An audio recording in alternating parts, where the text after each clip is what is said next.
Bienvenue sur DIS TV, la chaîne de celles et ceux qui rêvent, créent et transforment le monde. Des idées nouvelles, des histoires inspirantes, des projets audacieux. Sur DIS TV, découvrez chaque jour des reportages, des émissions, des plateaux sur tous les domaines. Politique, éducation, santé, sport, agriculture, élevage, pêche et sur d'autres domaines. La chaîne de l'innovation, engagée, curieuse, résolument tournée vers l'avenir. N'oubliez surtout pas de vous abonner et d'activer la cloche de notification. DIS TV, la chaîne de l'innovation.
Official.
Serina, tajal, tahawal.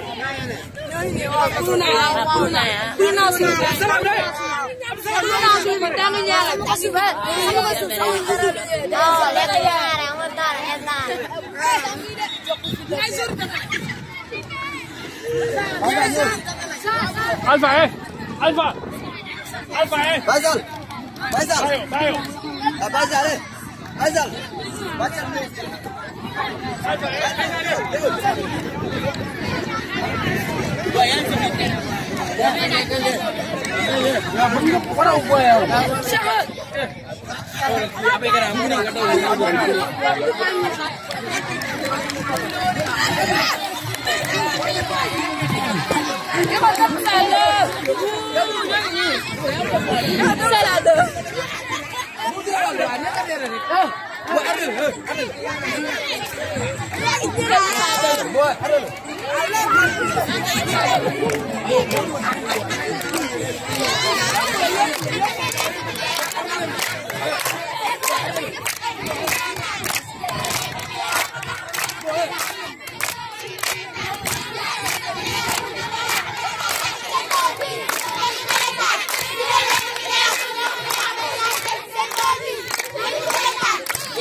Serina, tëjal taxawal.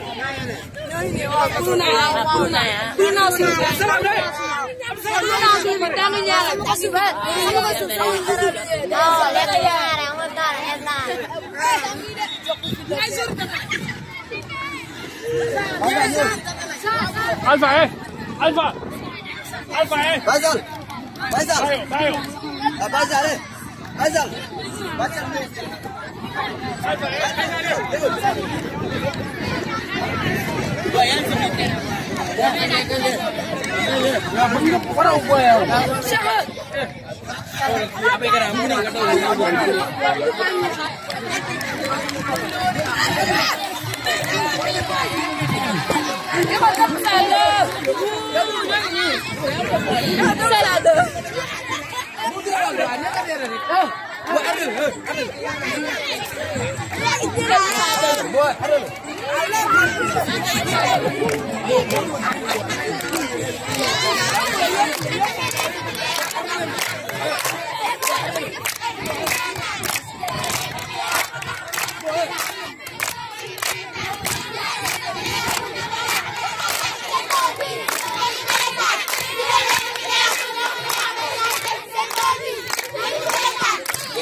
Serina, tëjal taxawal.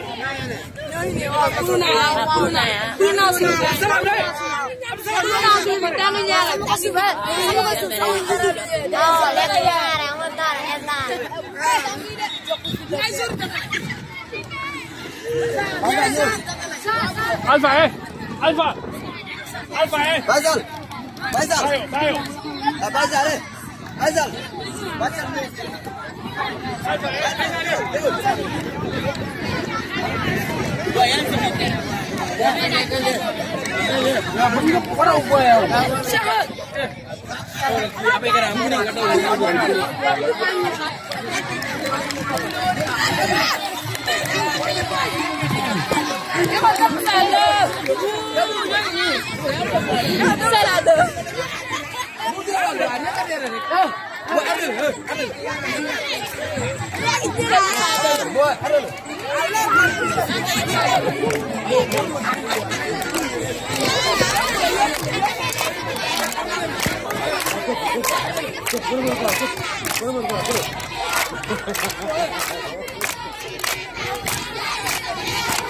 Franco.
Serina, tëjal taxawal.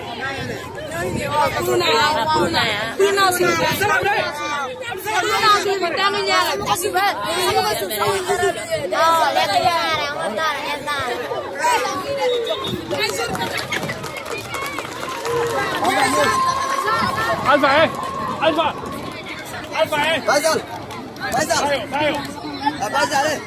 Alpha.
Faisal. Tayo.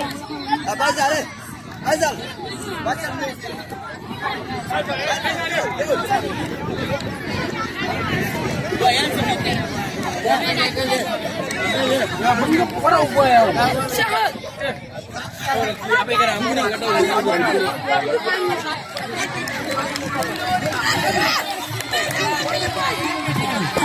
Neymar,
C'est le numéro 13. Le numéro 13. Ah, il a fait une mauvaise passe.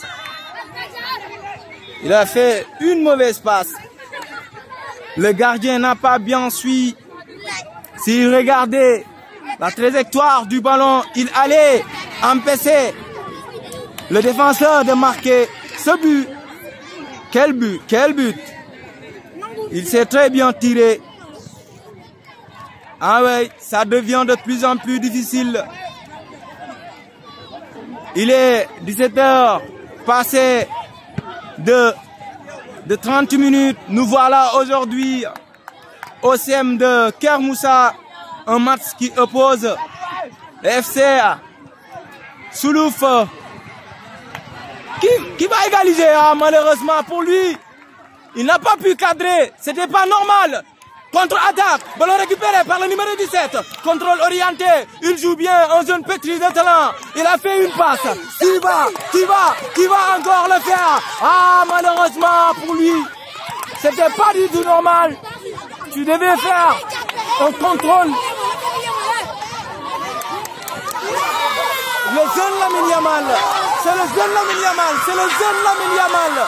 Ils sont en train de mener une scène folklorique. Ils sont en train de mener une scène folklorique.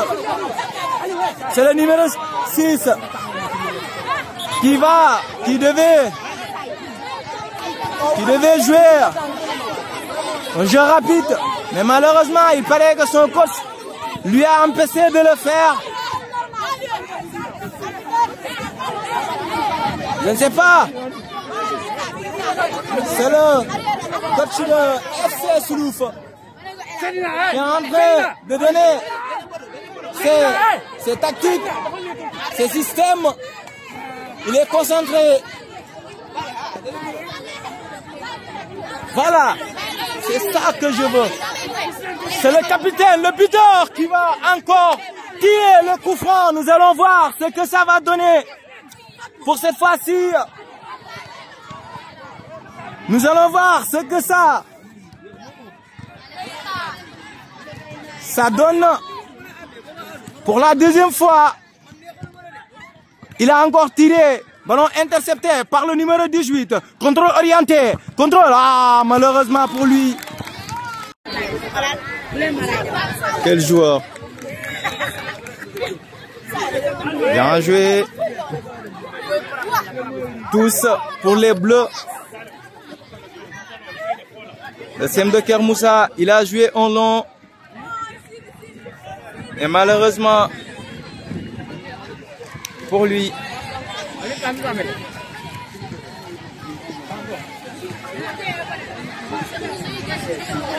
nous allons voir ce qui va se passer. Il a joué en long. Ballon intercepté par le numéro 5. Bien récupéré. Contrôle orienté pour le numéro 9. Il avait... Ah, malheureusement, le numéro 3 a bien intercepté la balle. Quel contrôle. Quel joueur. Ballon récupéré, orienté par le numéro 14. Ah, il n'a pas pu marquer. Malheureusement pour lui, le défenseur qui a essayé de tirer la balle dans les buts, mais malheureusement pour lui, c'est le coach de FC Soulouf qui est en train de donner des consignes aux joueurs de FC Soulouf. Un long dégagement de la part du défenseur de Kermoussa. Bien récupéré. Contrôle orienté par le numéro 10. Contrôle, waouh. Malheureusement pour lui, il n'a pas pu dépasser l'adversaire. Quel match. Mais c'est fou. C'est tellement fou. C'est tellement cruel pour l'FC Kermoussa. FC Soulouf qui mène 2-0. Tous les 2 buts sont inscrits par le biais d'un coup franc. Le premier coup franc a été inscrit par le capitaine qui porte le dossard numéro 3. Le deuxième a été inscrit par le jeune Sadio Mané, un jeune pétri de talent qui nous a vraiment régalé de bonheur. Aujourd'hui, on a vu des gestes acrobatiques de ces jeunes doués de talent. Vraiment, regardez, observez bien.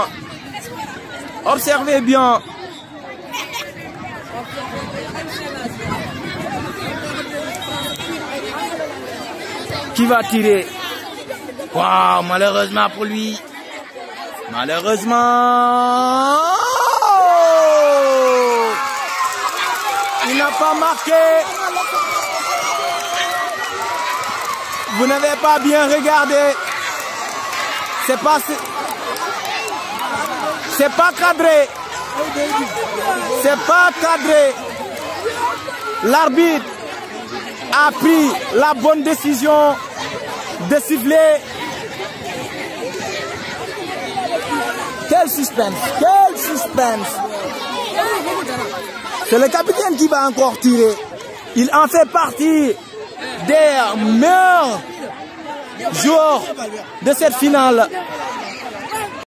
Comme ni ma leen ko waxee tout à l'heure, comme ni ngeen ko tàmm di gisee tey jii ñu ngi fii di CMU Kër Moussa di assister benn finale buy opposé entre le FC Kër Moussa di élémentaire boo xamante ne nii vraiment sont des jeunes doués de talent qui sont là. Ñoom ñoo sol maillot yi nga xamante ne nii moo di maillot bleu blanc yi di jouer ak ñi nga xamante ne nii ñoom ñoo di FC élémentaire bu Soulouf ñoom ñoo sol maillot vert jaune yi. Instant bi ñu ngi jouer benn match bu neex. Vraiment, ce sont des jeunes pétris de talent qui sont en train de montrer quelque chose de très cool.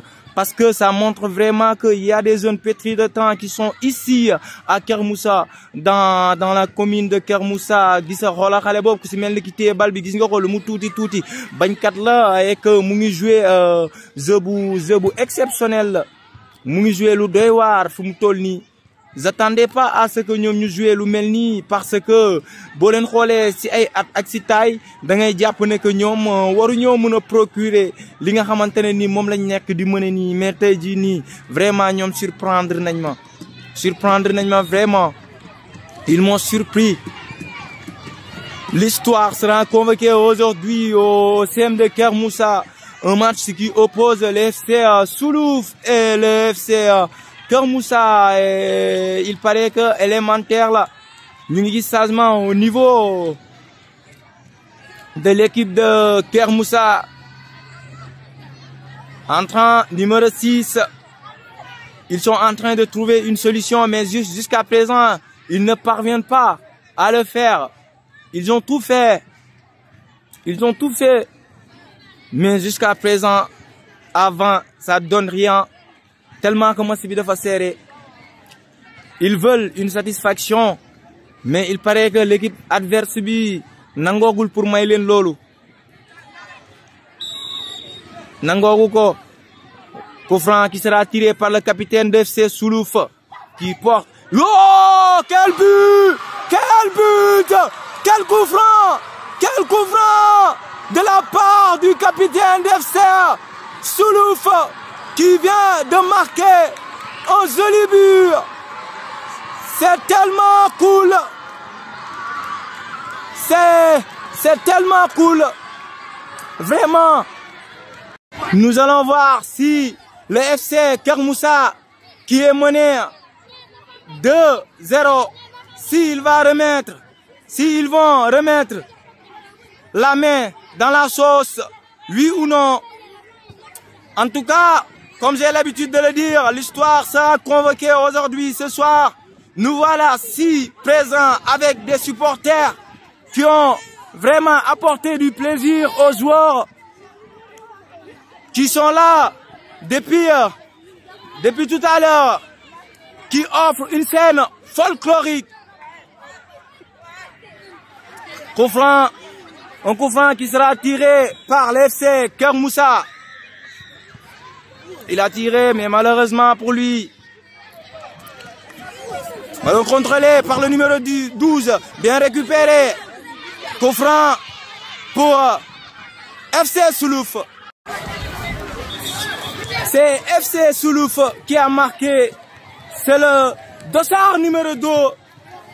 Il me l'a dit tout à l'heure. Il a affirmé, il a confirmé. Il ne fait que confirmer, c'est dire. L'effet d'audience de la part des supporters et supportrices. Nous voilà aujourd'hui en train de regarder un match. Contrôle orienté par le numéro 18. Le numéro 18, ballon récupéré. Bien joué, ballon contrôlé. Ah! Il est un jeune pétri de talent. Il porte le dossard numéro 17. Au long dégagement, ballon récupéré par le numéro 17. Mauvaise passe. Quel contrôle. Il est un bon latéral. Ballon, quel dribble. Le numéro 7. Oh, il a manqué la balle. Il est un bon joueur. Vraiment, ce qu'il montre m'inspire. Vraiment confiance. Il montre vraiment que ce sont des jeunes pétris de talent. C'était pas du tout facile de leur part. Ils me l'ont dit, ils l'ont affirmé. Corner pour école bu Kër Moussa, école élémentaire bu Kër Moussa. ñoom ñoo sol maillot yi nga xamante ne nii moo di bleu blanc yi. ñoom ñooy dóor li nga xamante ne nii moom moo di corner bi war ko jëmale si camp ñi nga xamante ne nii ñoom ñoo sol les dossards vert jaune di représenter Soulouf. Blessure. Il s'est blessé, mais heureusement jugaat na. Nous allons voir, c'est le numéro 12 qui va encore tirer. Il est le tireur de cette équipe de Kër Moussa. Comme je vous ai dit tantôt, ce sont des jeunes pétris de talent. Oh. Malheureusement pour l'équipe de Kër Moussa. Salut capitaine, noo def? Yaa ngi si jàmm? Noo tudd? Aliou Faye, yow il paraît que yaay capitaine FC Soulouf. Très bien. Tey dañ la doon laaj yow noo jàngatee match bi si première mi-temps bi ak ses joueurs yi ni ñu joué. Première mi-temps bi metti na lool. Mais gars yi dañ doon nangoo surface ci ak ci surface ci lii ci joueurs yi pour arbitre toujours mën a am li muy wax ba ci kaw. Ok, d'accord. Comme ni nga ko analyser, est-ce que yow am nga certitude que ne deuxième mi-temps di ngeen ñëwee en force? Deuxième mi-temps dañuy ñëw gagner match bi par la force. Très bien. Comme ni nga ko jàngatee yow loo gis ne que si match bi tey jii moom ngeen manqué loo leen war a mën a combler pour que ngeen ñëw en avant. Excentré droite, excentré gauche, attaquant pointe. Excentré gauche, excentré droite, attaquant pointe. ñoom ñoo fonctionné wul quoi. Très bien. Pour ñu fonctionner yow loo gis ne que boo ko defoon tey jii wala sa coach bi bu ko defoon tey jii mooy loolu. Foog ñu teg bal. Ah, très bien. Ok, merci beaucoup. Ñu ngi lay kontaanee bu baax a baax a baax. Naka mu yaa ngi si jàmm? Noo tudd? Ousseynou Diakhaté. Koy représente en tant que capitaine. École 2 bu fan? Bu Kër Moussa. Très bien. Selon yow mi nga xamante ne yow yaa représenté équipe bi, on peut dire que yow mii yow yaay ki nga xamante ne yow yaay base fondamentale équipe bi. Tey jii mun nañu wax ne yow yaa ëpp kaddu si équipe bi tey jii noo gisee sa première mi-temps bi ak say joueurs yi nan lañ joué et tout. waaw gis nañu affaire bi rafet na trop. mais ñu ngi xaar deuxième mi-temps pour gagner ko quoi. D'accord, très bien. Est-ce que yow gëm nga ne exactement que ne yow di nga gagner finale bii nii tey pour mun kaa sagalee sa école. oui gëm nañu loolu parce que dañoo mën li ñuy def. Ok, da ngeen mën li ngeen di def. Bien joué, comme vous avez l'habitude de le voir. Il s'appelle comment encore ton nom? Ousseynou. C'est Ousseynou qui est là aujourd'hui si présent pour nous montrer exactement li nga xamante ne moom la ñuy jouer et que mu ñuy won que la certitude bi mu am par rapport ak ay joueurs parce que moom nee na wóolu na leen, ce sont des jeunes pétris de talent et que ils sont capables de gagner cette finale. Ousseynou, merci beaucoup. ñu ngi lay kontaanee bu baax a baax. C'est le numéro 13. Le numéro 13. Ah, il a fait une mauvaise passe. Il a fait une mauvaise passe. Le gardien n'a pas bien suivi. S'il regardait la trajectoire du ballon, il allait empêcher le défenseur de marquer ce but. Quel but, quel but. Il s'est très bien tiré. Ah ouais, ça devient de plus en plus difficile. Il est 17h passé de 30 minutes. Nous voilà aujourd'hui au CM de Kermoussa. Un match qui oppose le FC Soulouf qui va égaliser. Ah, malheureusement pour lui, il n'a pas pu cadrer. C'était pas normal. Contre-attaque, ballon récupéré par le numéro 17. Contrôle orienté, il joue bien, un jeune pétri de talent. Il a fait une passe. Qui va encore le faire? Ah, malheureusement pour lui, c'était pas du tout normal. Tu devais faire un contrôle. Le jeune Lamine Yamal, c'est le jeune Lamine Yamal, c'est le jeune Lamine Yamal. Ils sont en train de mener une scène folklorique. Ils sont en train de mener une scène folklorique. C'est le numéro 6 qui devait jouer un jeu rapide. Mais malheureusement, il paraît que son coach lui a empêché de le faire. Je ne sais pas. C'est le coach de FC Soulouf qui est en train de donner ses tactiques, ses systèmes. Il est concentré. Voilà, c'est ça que je veux. C'est le capitaine, le buteur qui va encore tirer le coup franc. Nous allons voir ce que ça va donner pour cette fois-ci. Nous allons voir ce que ça donne. Pour la deuxième fois, il a encore tiré. Ballon intercepté par le numéro 18. Contrôle orienté. Contrôle. Ah, malheureusement pour lui. Ils sont en train de discuter comment faire pour marquer, pour réussir à marquer. Ils sont en train de parler, je ne sais pas ce qu'ils disent.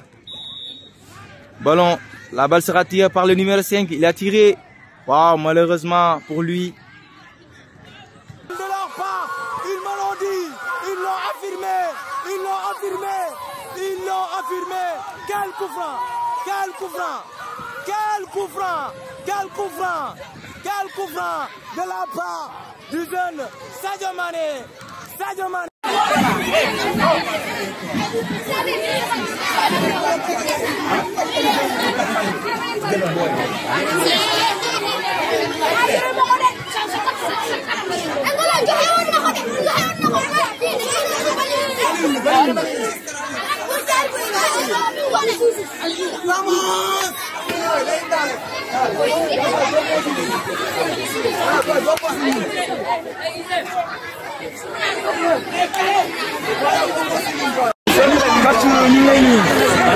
ñu lay jox sa wàccuwaay bu baax a baax a baax tey jii comme ñu ko assisté ensemble ñun ñii tey jii c'était un grand plaisir ñun ñu ñëw fii tey seetaan ñi nga xamante ne ni ñoom nga fi indi ce sont des jeunes vraiment doués de talent tey jii ñu ñëw doon na laaj ko ci noo préparé ces joueurs ak nan nga leen indee ak lan nga leen yëgee. Préparé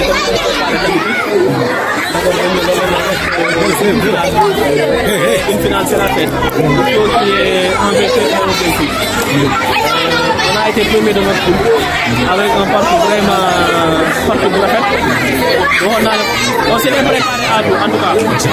Cette espoir-là, il fallait que nous pour gagner. Soulouf a gagné. Nous félicitons.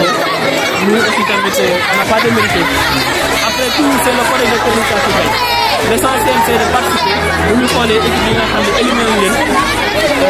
Nous va à finale. On n'était pas plus que ces équipes-là.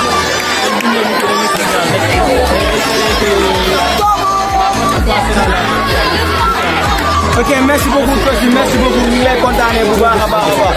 Kontaanee tey jii comme ni nga ko gisee comme ni ko ñëpp gisee ensemble tey jii on a eu à participer à cette finale bi nga xamante ne nii on a vu ces jeunes joueurs doués de talent ñu montrer benn genre prestation bu am importance rawatina si wàllu respect si wàllu lépp tey jii nii yàlla jox la ndam coach lan ngay wax say joueurs ak ñi nga xamante ne nii ñoom ñoo la topp.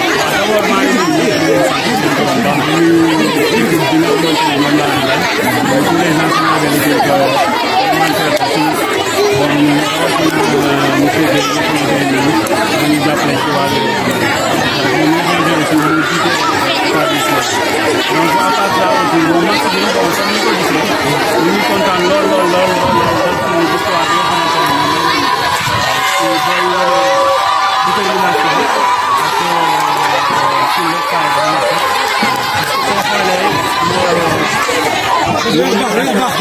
adversaire bi seen taille yi xaw na différence bu ci parce que aussi même ci taille les poids avec yooyu bien vrai que yooyu yëpp am na ci nekk yu doole wane nañu ne am na lu ñu bëgg am nañu ci la donc yaa def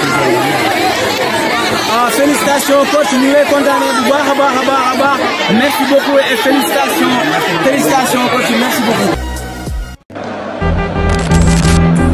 dañ koy démarquer.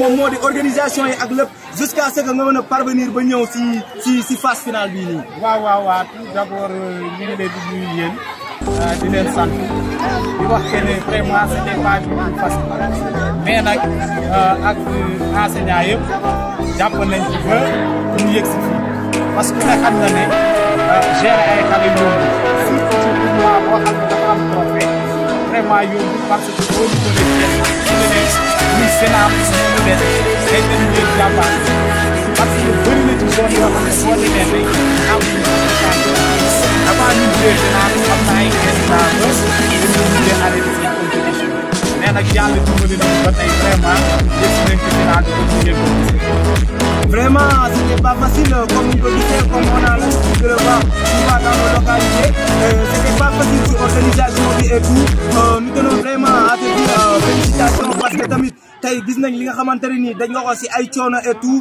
vraiment mention spéciale à vous parce que les jeunes de Kër Moussa lii lañ soxla comme étant des doyens ñu mel ne yow des éducateurs yi nga xamante des pédagogues yu ñëw pour jàppale leen di leen pousser jusqu'à ce que ñuy am événement yu mel nii vraiment franchement parler ñu ngi lay kontaanee di la jox sa wàccuwaay et que ñu ngi lay wax encore merci et merci tey jii bu demee ba final ba àgg fii amel nañ la benn grande félicitation et que félicitations et merci beaucoup. Et merci à vous aussi quoi. Okay, merci vraiment à tout le monde. waaw ñu ngi jaajëfal ñëpp ñi nga xam ne jàpp nañ si ba ñu yëg si fii waaw comme ni ma ko waxee rek c'était pas du tout facile mais nag lépp luñ ciy def rek dañ koy def vraiment pour xale yi parce que ñoom ñoo tax ñun ñuy sonn te comme aussi étant sportif aussi lii moom moo war a nekk suñu taxawaay daal pour pousser les jeunes vraiment à ce que ñu àgg fi ñu bëgg a àgg quoi yéen aussi vraiment la presse ñu ngi leen di remercier mention spéciale à vous merci encore une fois et à l'année prochaine inchallah. Ok, merci beaucoup.